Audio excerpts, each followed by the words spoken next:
Up next, we've got a little bit of a change of pace, working on a bottle. Not only a bottle, a sweaty bottle. I wasn't present for the photography. There's some fancy glycerin trick that photographers use to create this type of an effect on a bottle. In my wildest dreams, I'd be able to do it in Photoshop by hand, just kind of painting pixel by pixel. But to me, that sounds like a nightmare. So I'm really, really happy that they're able to do this with the magic of photography and glycerin. So digging into this, let's go through the notes. I've got a few marks, a few things that I need to do, several different exposures. Our primary exposure is going to be number 550, which is this one here.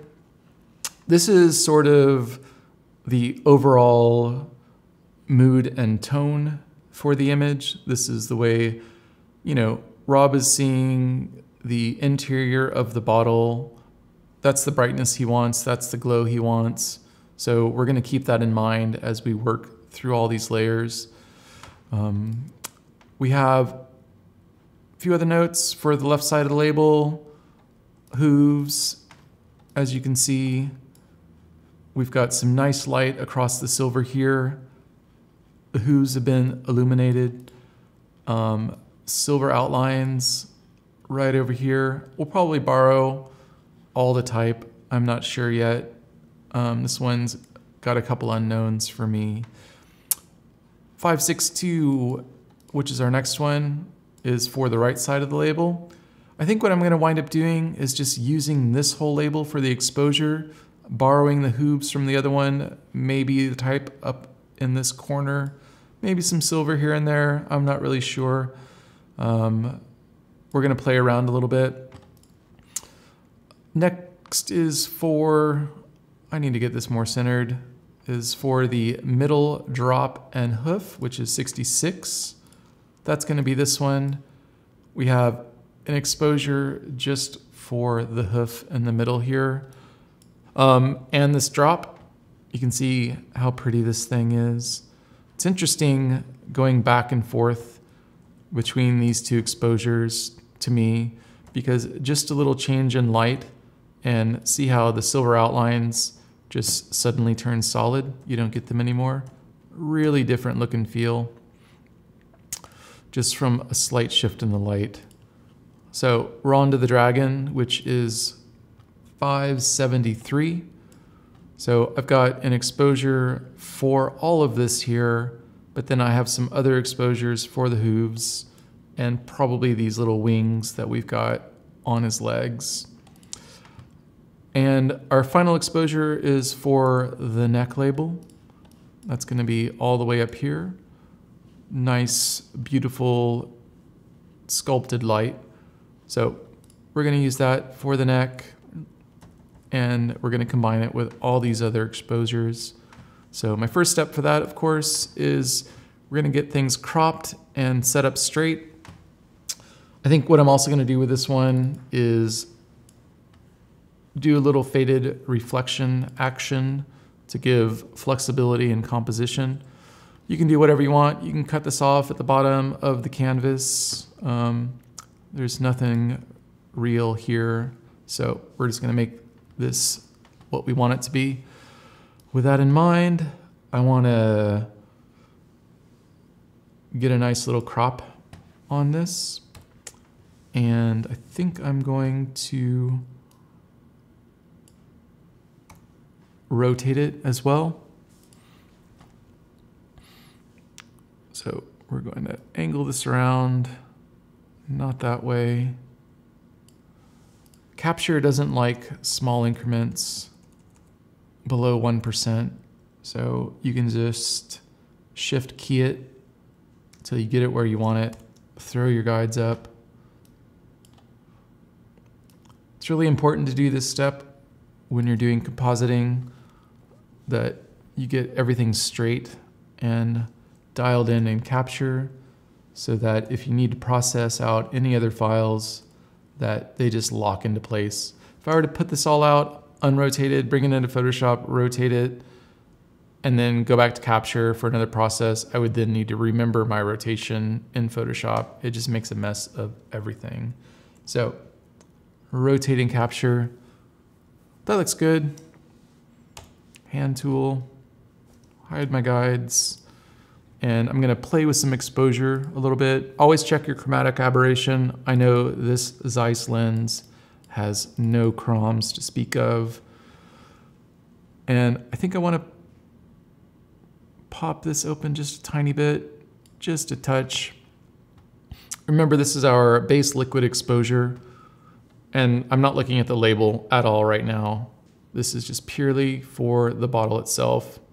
Gonna do my move where I open up the shadows just a touch, bring my sharpening down where I want it to be. I always like 180. It's perfect. Don't need to do any highlight movements on this. Although I am gonna make a separate exposure for creating a mask. But now that I'm looking at this, I think I am going to do a real big highlight move. It's gonna give me a couple of things, but most importantly, it's just gonna lock this in a little bit better because I like a little bit more latitude with my highlights. So that done, I'm just gonna go ahead and sync everything real quick because I think all those adjustments were good ones. And then I can fine tune a little bit based on the notes. This one is for my hooves and supposedly the left side of the label, but I think it's just for parts of the left side of the label. There's a little bit of a color shift that happens right there.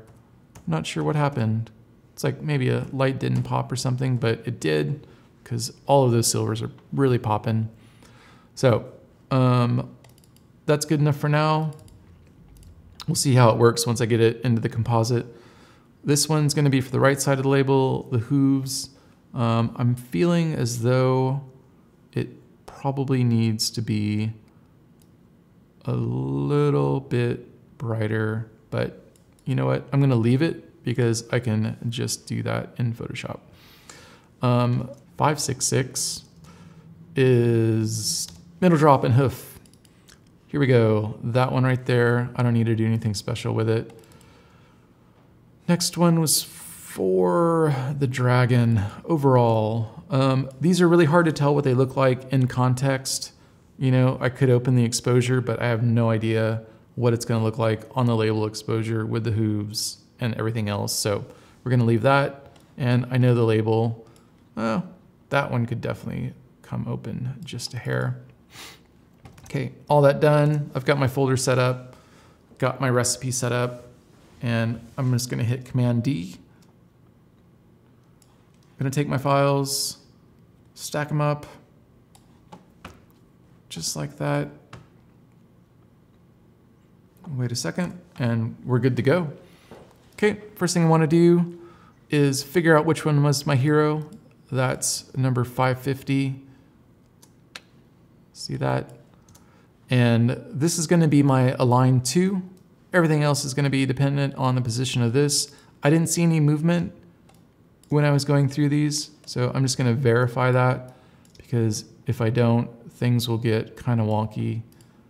So that one looks perfect. That one looks perfect. That one's good. That one's great. And this one moved. So this exposure here is for the top label. It's going to the corner. Okay. And this needs to go back to normal. And this is gonna be our label. You can see there's a little bit of rotation. So I'm gonna kind of do a creative mask up there. You can see why he gave me a label exposure, because he just lit that thing up. So with that, I want to go ahead and get the rest of these grouped up and labeled just so I have reference. This one's going to be my base.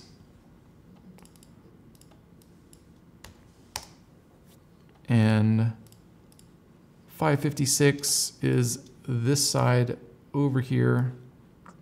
So I'm just going to go ahead and give myself some isolation so I know what it is. Left label.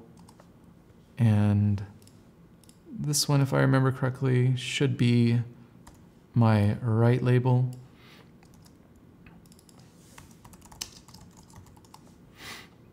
And this one, this is throwing me off every time. Put you up there. No, we're gonna keep you down there because we know why. This one is for, I believe, this center hoof and the drop. So we'll just do that. I may use a lot more of these. Oh, I forgot my layer mask up there. Center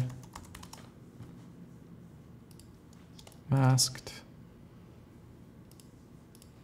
Pull that. Wow, things are actually weren't aligned. We may have to kind of do a little work on that. So, right label, masked. Oh, yeah. There we go. Holy smokes. I was losing my mind there. I had no idea how I could have been that far off. I usually don't make mistakes, but every now and then. Okay, so 573 was for the dragon. That's right. So we're gonna just do that and do this and do that. Okay, and turn that on. Cool. All right, we've got our layer set up, and I know for a fact I'm gonna have to do one other quick thing, and that is group all these up. Bink. And that's because I have to put a mask on the whole bottle. Speaking of which, I think I want to do that right now. I'm going to turn everything off. And once again, I'm going to cheat and use some selection tools. First thing I want to do is take a quick look at running back over to capture, taking my base exposure, making a clone variant, bringing down my exposure, spitting out a process, taking this, copying it in, going up here, should paste in place. Look at that. Now I'm going to use this to make my mask. You can see that when I tried to do the same thing with the curve, it still didn't give me the edge that I wanted. So by doing it that way, took like half a second, I can hopefully get a slightly better selection out of it. I know you guys think I'm an amateur because I'm using the stupid magic wand tool, but you know, that's the sign of a pro, is you're not afraid to use some of the amateur tools and make them do pro things. And that's what I'm doing here. I am taking your 3 hours of pathing and making a 2-minute selection. With that done, I'm not gonna worry about this down here because that's not part of the selection that I need. And if I need to choke this thing in, we're gonna hit the refine tool. So I'm just gonna pop around fast, see if there's, you know, I'm getting a little bit of a halo because I'm on a pretty low tolerance. So if I pop that up just a touch, it'll push into this edge just a little bit. I can also get closer. I mean, this kind of irregular edge, I don't know. Could you imagine pathing this thing out? Some people would, but what's funny is they'll cut a path and then they'll make a selection out of it, and then they'll put a mask on the group and then start painting. Like, why did you bother spending an hour with a path if you're just gonna paint on the mask anyway? Just pick up a brush and do it that way to begin with. So push that. I'm gonna go ahead and just throw that down there in case I need it for later. We're going to throw some white onto the background. Looks like I still have a curve on there. Lo and behold, I have a glorious, glorious mask. Okay, a couple minutes. Gonna just do a tiny bit of cleanup. I don't think I want to run median this time because I'm gonna be going and doing a little bit of refine or select and mask. I haven't decided which. So real quick, come down with my brush and just do a real quick job of this reflection area. Nothing important down here that I need to spend too much time with. So we'll keep that one in there. These all look good. I'm just gonna get rid of this one. And to be honest, I think this chunk is just too big. So I'm gonna shave it just like that. And we will do this kind of move where I intentionally cut into my objects and then cut back. Whoops. Oh well, I have to redo it anyway. There's our mask, and we're ready to start putting the pieces of the composite together. It's interesting looking at this on white now. It kind of has an apparent darkness difference because before there was a lot of gray surrounding. But that's okay, that's what curves are for. So let's just start cracking. Should be a real quick and easy one. I could path this thing out, but as always, you know the drill. Easy. I'm not even gonna worry about the fact that that little glycerin chunk needs to be moved because with the mask I made, you can't even tell. So one other quick thing I wanna do, because there's a big obvious sign flashing over here, is looks like I need to run a quick select and mask. So I'm gonna do that. Going to go ahead and put it on black and white because that's how I like to look at these things. I know I'm gonna need a really low smooth and no feather and just a tiny bit of edge shifting to choke in any white halation that might be present. And just like that, looks like I was set to run that out as a selection rather than a mask. That's no big deal because I can just delete that and add that back in. So that's better, way smoother.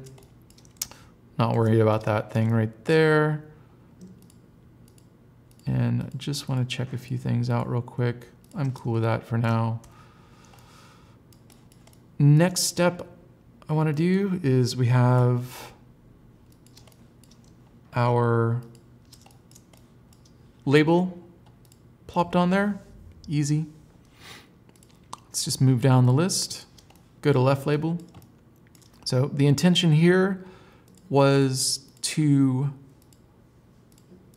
give me something to work with over here in combination with this piece.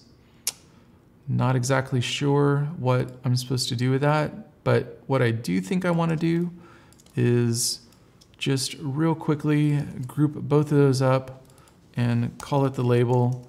And looks like a lot of stuff needs to go in the label. So these two things though aren't going to have any bleed edges. And so what I'd like to do is just put a mask on this really quick. And I'm going to give myself something to work with so I don't get too distracted by all the shifts in the imagery that are going to occur if I don't do this. So, quick little layer blocker, so to speak. Easy. And fill that with black, come back out. So what I'm thinking is I have this whole exposure going all the way across the label. I have this left label, which if we do a quick test and I try to blend what I was given, right? There's still this issue of darkness over here.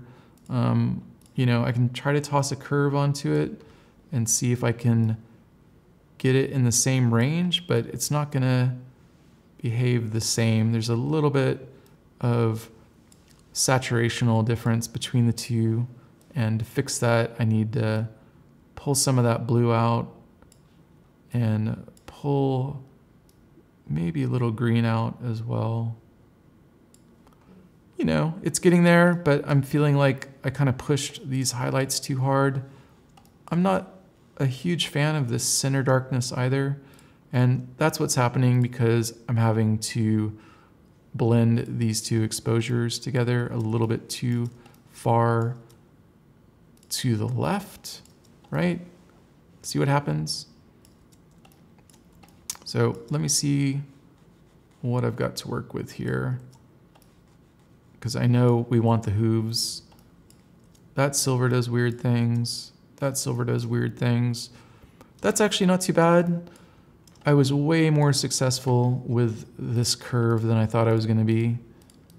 So that's kind of cool. Let's leave it there for right now, because we've got a lot of other pieces to assemble for this thing. I'm going to turn off this right label mask. I don't need it.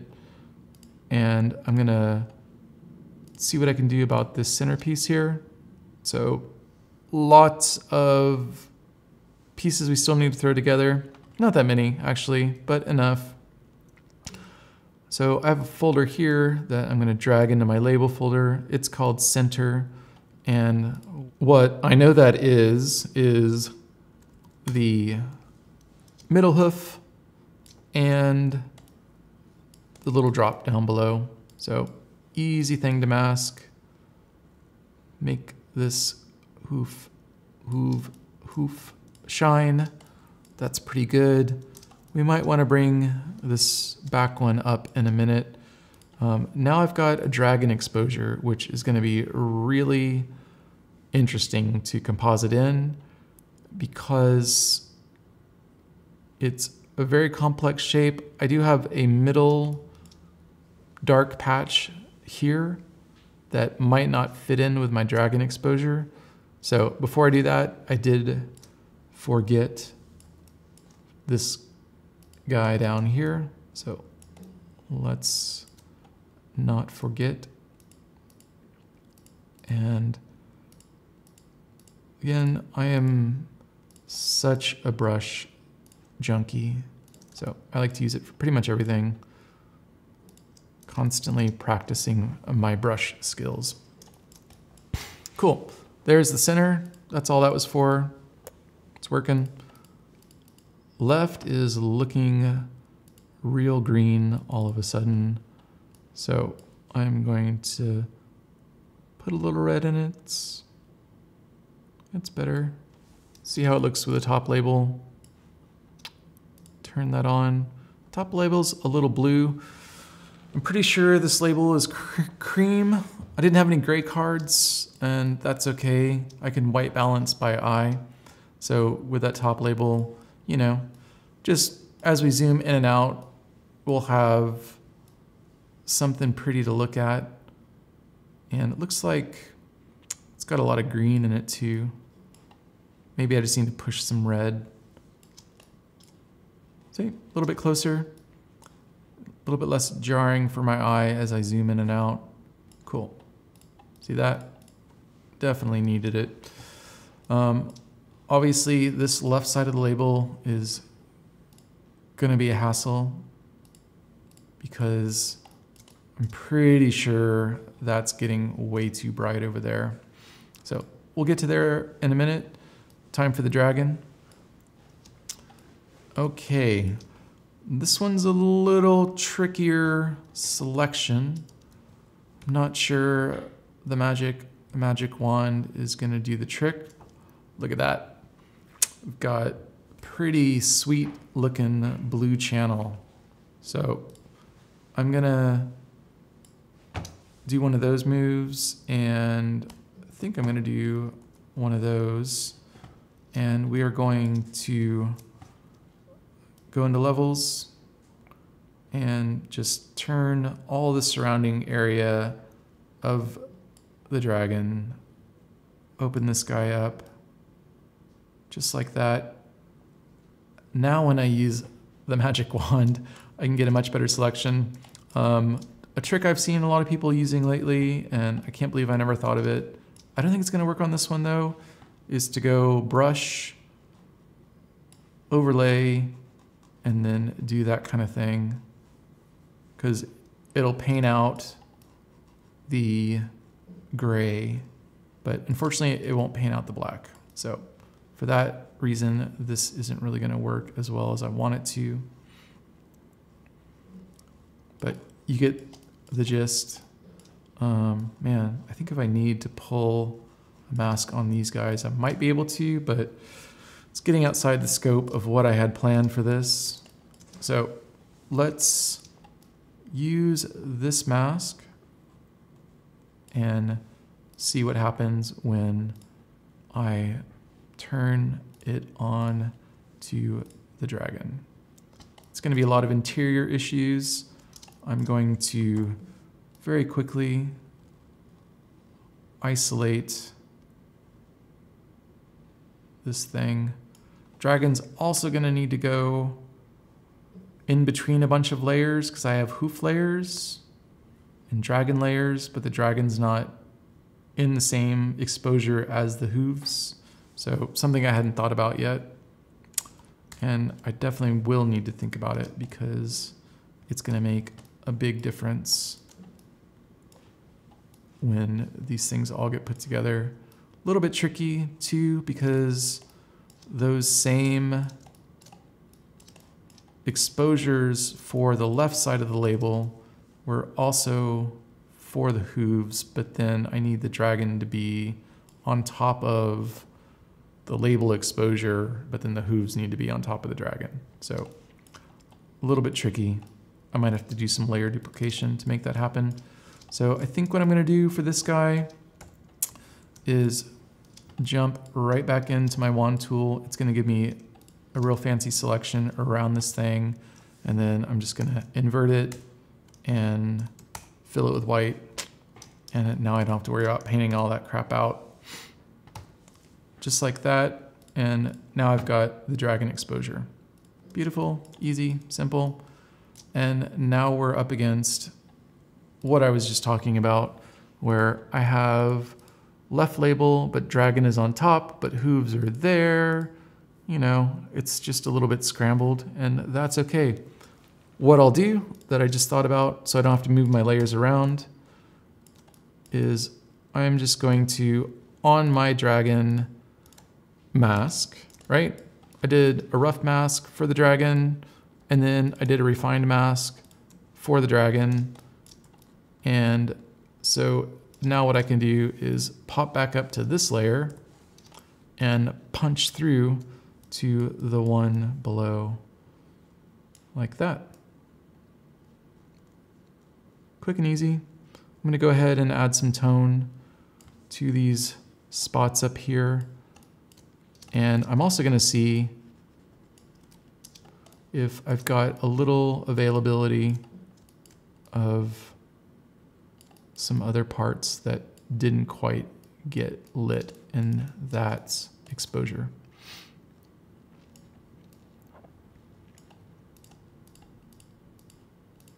But for now, we'll just get the legs in. I like a little bit of tone there. And Mr. Dragon needs a prettier face. So we're gonna do some of that.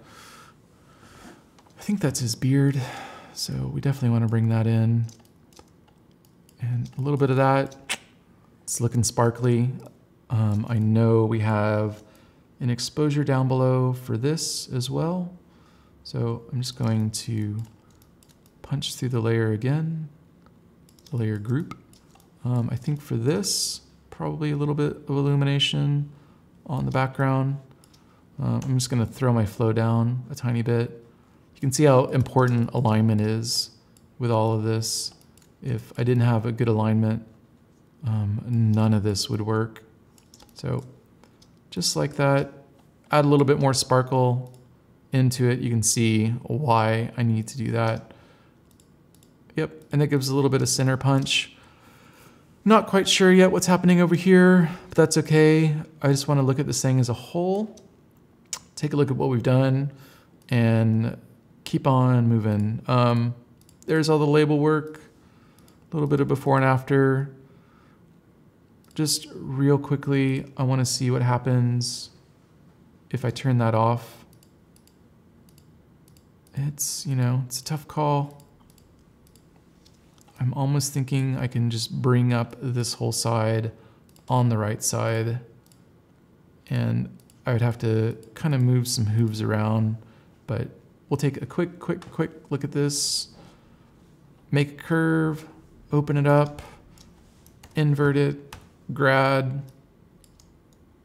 invert that, and make sure I'm not using a spherical version of it.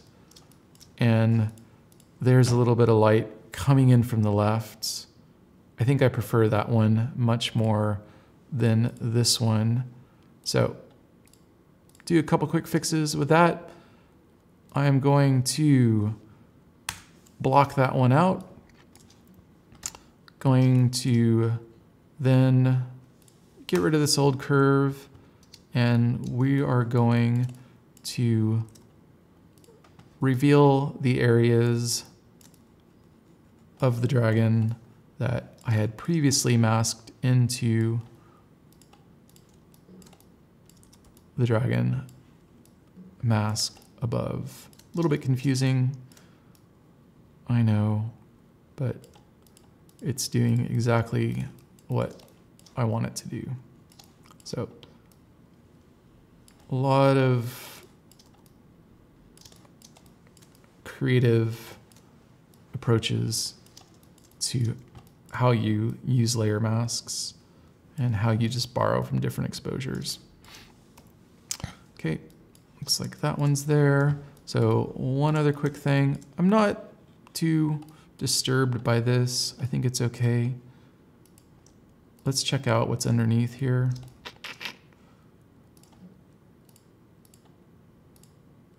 Definitely don't want to come all the way across, but if I go to a low flow and I just do one of these numbers, I think I can make a nice little bit of highlight there. We've got a little bit of darkness going down the middle, and that's a very common element in a lot of this kind of photography.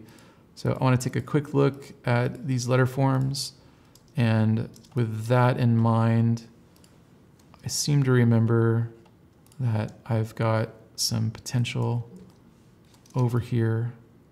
So I'm gonna redupe the blue, reinvert, and we're gonna just do a quick move on this. We're nearly done with this one. That's looking perfect.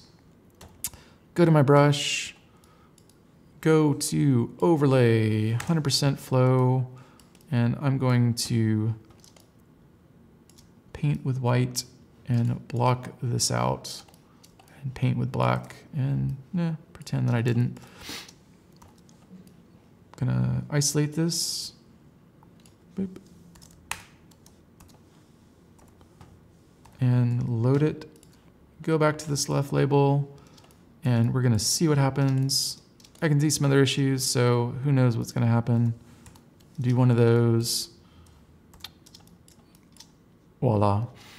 Yep, this is okay. We're gonna leave it for right now. Maybe I could just touch it, I don't know.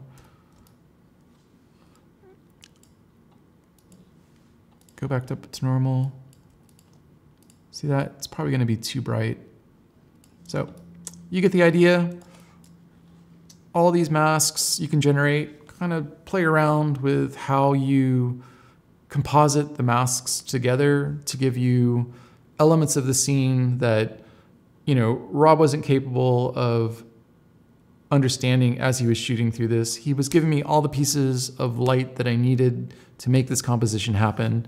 You know, his notes don't necessarily relate to exactly how I'm going to use them. And that's the beauty of being kind of a creative retoucher, is you don't need the notes. You just do your own thing and make it all happen. Last couple steps I want to do here is I'm just going to pop this canvas open a little bit. Just like that. I'm going to come up here, and I think the way I want to approach this is, rather than putting this group in another group and making a mask, is I'm just going to, within this mask, make a new layer, go to my grad tool, and I'm going to just fill this thing with white. And, oh, you know what? I can't do that, because if I want to have a slightly off color background, right, then what I really need to do is put this group in a group and add a mask, and then do one of those moves, right? This way, anytime they want to put this on a different kind of transparency, they can. I'm just going to get rid of this little edge that was in there. And now we have a nice glowy fade to the bottom of the beer that allows for movement. So there we have a nice little bit of transparency. It's very movable. I could send that over to something as a linked smart object and use it in all sorts of composites. So a few little bits to clean up. I want to throw a curve down on the whole thing because I ran this just a touch dark because I just wanted to pop it on my own. That's what that does. It really doesn't need much. It was shot beautifully. I think I'm gonna leave the cap as it is. It seems a little bit on the dark side, but it's a bottle cap and they're not gonna really care how bright the bottle cap is. One last obvious little thing is I noticed this R is kind of sticking out by itself, and the reason why it's suddenly different than all of its neighbors is because of this P, and a little bit because of the S here too. And what's happening with that is I need to kind of take a little bit of that mask out. So what I think I'm gonna do is leave the mask intact, but I am going to gradually just paint the bottom layer up into this one to give it that kind of, you know, center bit of darkness that it has coming down into this, you know, just make it a little bit more uniform. See what was happening? Those are the little things you got to look out for. You know, you look at it for so long and suddenly it looks right to you, but then someone else looks at it and they're like, dude, what's going on with the R? That doesn't look good at all. So you do that sort of thing. Feel like these two are still a little bit on the dark side. You know, I could come in and of course make a little selection and pop up on top here. Maybe I'll just keep it in the label and go into a curve and just open it up a tiny bit like that. Maybe pull a smidge of green out just in case some art director comes along and is like, bro, too green. So like that, there's the before and after. Blends in a little bit better. I think it's looking good. I could obviously spend some more time on my K and my I, but for now, quick composite, not sure how long, 45 minutes, but we got a lot done in a short amount of time. and we're just gonna save this thing out and move on ahead to the next one, which is gonna be a lot of fun, a lot more stuff in it, and some fun compositing to do. So hang on, and I'll see you soon.